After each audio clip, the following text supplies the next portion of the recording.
As promised, here is part 3 of my exclusive interview with Mica Miller's ex-father-in-law, who was the stepdad of Jeremy, her first husband at the time during 2015 when everything went down. Listen to his theory on what he thinks happened to Micah and why. Make sure you bookmark this so you can find your way back, and you're following me because you're going to want to see the rest of the parts of his interview. Yeah, Micah knew too much. And he probably told her to go unalive herself. Do you think that if he told her to go do it, that she would have went and done it just like that? You know, knowing Micah, I can't really picture her doing that to herself. I really can't. But, you know, when somebody pushes all your buttons and takes away everything you got and threatens you, people, you know,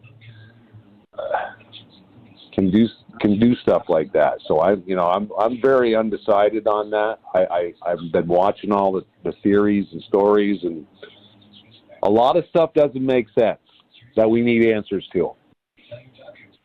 You know, like making the 911 call where she's stating she's not at Lumberton State Park, and when you drive in there's a big sign, okay?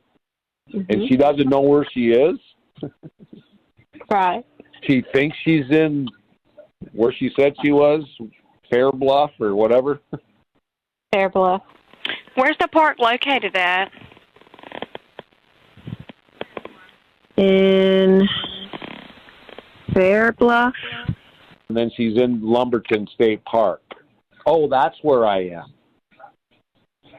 What is your theory on why that could be? In what situation would that happen? What's my thoughts? Mm-hmm. Well,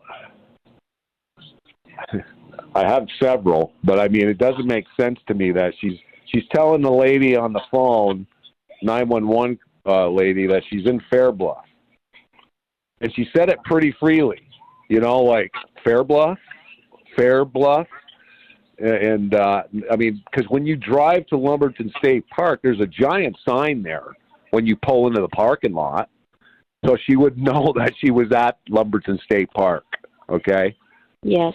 She would know that she's there. But when she's on the phone, she's acting like she's unsure where she is. So, I mean, the theory of, you know, her driving off in a boat kind of makes sense to me.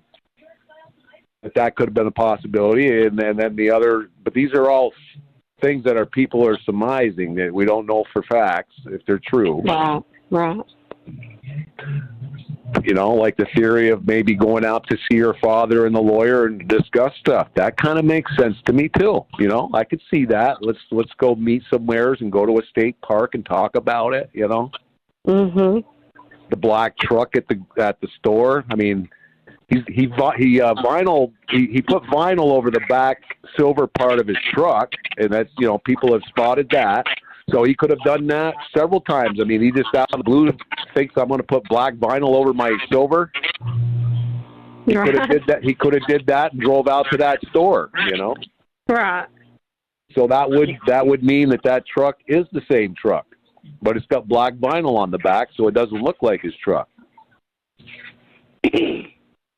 I just don't know why he did that. I mean, people are still going to know that. Yeah, why would you put black vinyl over the back of your truck and then park it at your house? Right. Exactly what I said. Why? I mean, what was in his mind? What in his mind made him think I need to put black vinyl over the back of my truck? Well, if he can think of that, he could have thought of that the day she's lost her life and put black vinyl on the back of his truck. Yeah. I mean, it's only costs a couple bucks, you know. Stop in, they throw it on real quick. The black out your back end of your truck, and then he takes it back off, and then it's silver again, and then he puts it back on again. I mean, that makes sense to me. He's very shady, and he's very. I think he's capable of doing just about any of the stuff that these serious people are coming up with. He's capable of doing any of that.